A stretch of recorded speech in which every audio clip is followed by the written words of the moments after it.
Hello and welcome to This Is Xbox. It's gonna be the PC2 after all. Isn't it already? Kind of. There is some news today, like over the weekend, and that is that there's a rumor, big asterisk rumor, that the new Xbox will actually be a reference so that other manufacturers can make their own Xbox. I did delete a tweet, but I still think it was an interesting concept. I like that someone at Microsoft is just like, you know what? Fuck it. You guys deal with it. How do we feel about this? Well, I mean, I think it's in line with kind of where we thought things were going, but just more strongly than before, because I think, at least last time I was here, we talked a lot about how the kind of next moves for Microsoft are going to be like supporting stuff like the ROG Ally more, because they're realizing that like the Steam Deck and that kind of form factor is like pretty viable. It's something that people are interested in, they want, but the big thing the Steam Deck has is Steam OS and how it works much better than clunky Windows 11. Yeah, Windows sucks on handhelds. It's getting better, but it still sucks. So we've talked about Xbox, maybe making like some Microsoft or like Xbox editions of handhelds. They wouldn't actually be making it. They would just be kind of providing some of the software and stuff like that. But if Xbox is a reference system, we could have a Asus Xbox. We could have a Lenovo Xbox, the same way we're having PC, specifically like graphics cards would be a great example. You have the 4090 reference card, and then there's the Gigabyte, there's the MSI. That's interesting, and it really kind of opens things up, but it also really muddies the water because we already have two Xboxes right now at two different power levels. We've had some debate over whether that's is the Series S holding things back? Do you think that that would actually be like the case, whether it be like the reference is, hey, we can have something a little bit more powerful, a little less powerful?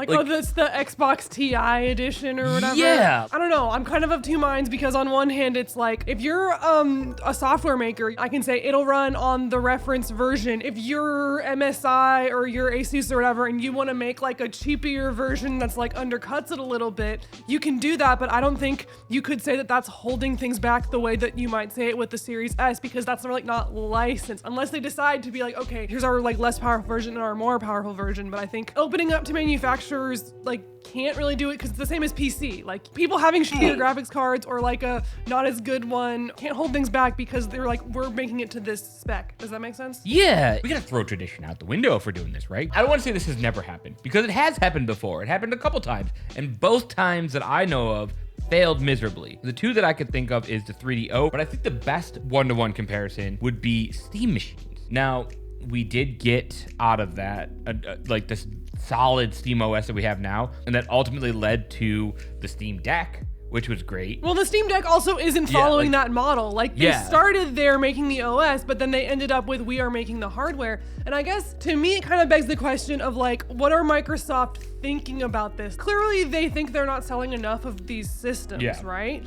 But so like, what does this solve? Phil Spencer talked about earlier, he feels like the end of hardware subsidization is nigh. What if we're looking at it too third dimensionally? We know that Phil Spencer is a fourth dimensional being. That's why we think his hands are tiny, because we're actually not viewing them in the right dimension. We can't see the fourth dimension that he's thinking about. What if this is not a console at all, but what if it's something like, hey, this is a graphics card that we could put in a PCI slot. It's basically just a processor specifically for the Xbox stuff. It's not emulating Xbox. It actually is playing a native Xbox game, which doesn't take any tax off your system, but it bridges the gap between a console and a PC. I don't know. Like, I'm trying to think of like what would shake up the industry. My other question is, so we talked about the side of Microsoft, but then let's go to the other side of the hardware companies. If you're Asus, if you're Lenovo or MSI or whoever would be, what motive do you have to make an Xbox? Because these companies don't subsidize that hardware. They're selling it for however much they sell it. They're not gonna make money off of the software. So like, if you're Asus, what is your motive to go for that? It's suddenly a budget GPU. My example originally is a PC with PCI slots, because I feel like it's got to start there. I'm thinking of it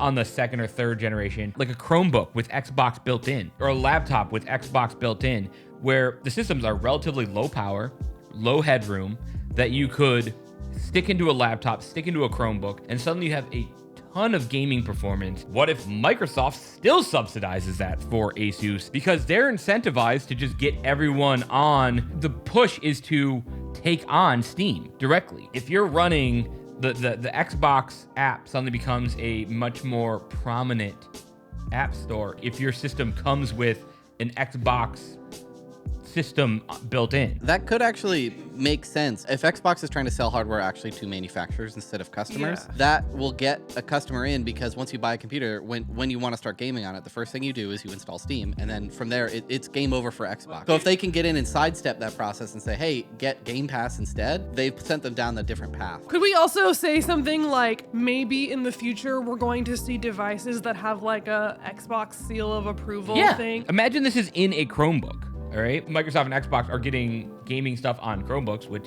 is a market they would never have been in. Now, this here solves a big problem, which a lot of people are gonna like or dislike depending on which side of the aisle you are on this. Let's talk about why Google Stadia failed. Stadia, people forget it was its own dedicated console, but it was its own platform. Like you had to buy the games for that. Yeah, so if Xbox made this push, you have games that are optimized for the hardware, because it is it's Xbox hardware, but it could be in a Chromebook, it could be in a cheap gaming laptop, whatever. All the integrated graphics are getting better and better and better, but they still aren't great, and the optimization is even worse. Having this as like its own kind of GPU, I don't know what else to call it. It's an XPU. Yeah.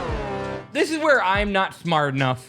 This is normally when Austin tells me I'm wrong. If you could put this reference Xbox into a graphic, like a GPU size box, $200 upgrade, which is a Series S. Let's call it $300 because they have overhead. That could be cool too. You have mom and dad's home PC just runs Excel and does spreadsheets. Then you can say, Mom, buy this card and slap it in, and then now I can game on it. I just want to take this time. Jez has deleted this tweet. So we're just talking like Kirby's Dream Land. My kind of thought is that like you're kind of coming from the perspective of like, if you could throw all this in there and stuff that's optimized for Xbox would like already work on there. I think more realistically, it would be like, okay, here's this competing standard that we're going to encourage people to develop for. The end goal of this like would be pretty cool, but I think the steps to get there, those are some pretty big leaps. Oh yeah. That's a really cool concept, but then maybe the other side of it is like they make the definitive Windows handheld and then everyone licenses that. The nefarious way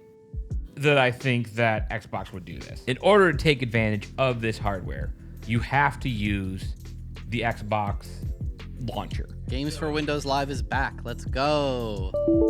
The benefit they would say to gamers is if you own it on Xbox, it's playable on all your devices. So your point in bringing Stadia up, is that the big stumbling block for people as far as why do I have to buy these games again is taken away? Because it's like we own your PC because we're Microsoft, so you can play it there too, etc. Yes. Your entire library is now available on your console at home, in your living room, to go with you on your laptop, even more to go here with your handheld, basing it off the same way that they're doing. Like I didn't want to talk about AI in this video, but the same way that they're talking about like NPUs. Oh, where they have the reference model for the AI. Yeah, is this not the same idea of an NPU? Because the Xbox is all like it's all one chip. Yeah, let's call it an XPU. Let's call it that. Steam is not going to take advantage of that processor. You have to use your integrated graphics or whatever to use those, which is fine. They're not going to say you can't use Steam at all, but it's going to run arguably worse than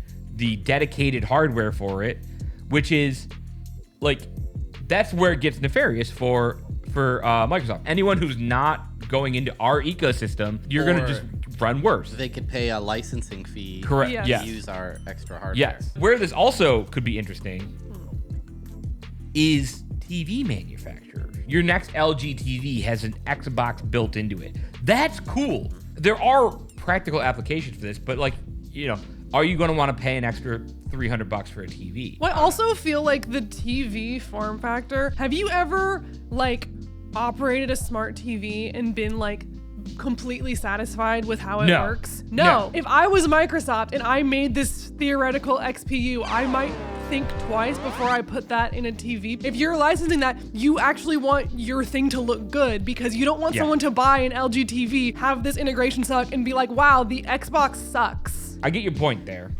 I have one final, just absolutely wild point. What if PlayStation licensed it out? Finally, the Sony Xbox. Yeah, you have the PlayStation 6X. That name makes too much sense. Oh, Let's be real. The PlayStation Series 6XI Vita. And Knuckles. And Knuckles. Like, there is some wild, like, collaboration ideas if they were to market this. I think the main reason why I think we wanted to talk about this is not necessarily that we think this is a brilliant idea, but it kind of talks about something I think we all know about Microsoft, is that they are kind of a Jekyll and Hyde right now. Their hardware kind of sucks and no one really wants to buy it, but their software is actually really good. They're just kind of struggling to find a way to get people to buy the hardware, even though they have this great software library. I think they're trying to find new ways to get people onto the software, and they're like, well, we have all these PC owners.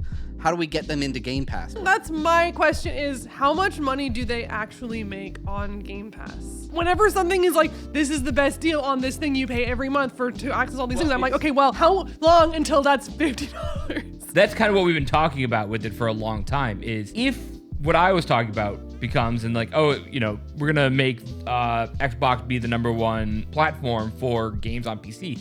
Of course, Game Pass would increase. I don't know if you saw the morning that we're recording this on the Xbox app on people's phones. It's like, hey, by the way, Call of Duty 6 is gonna be day 1 on Game Pass. Just come download our COD. But It's only Call of Duty. Yeah, like, you know, oh, here's the #1 game, anticipated game.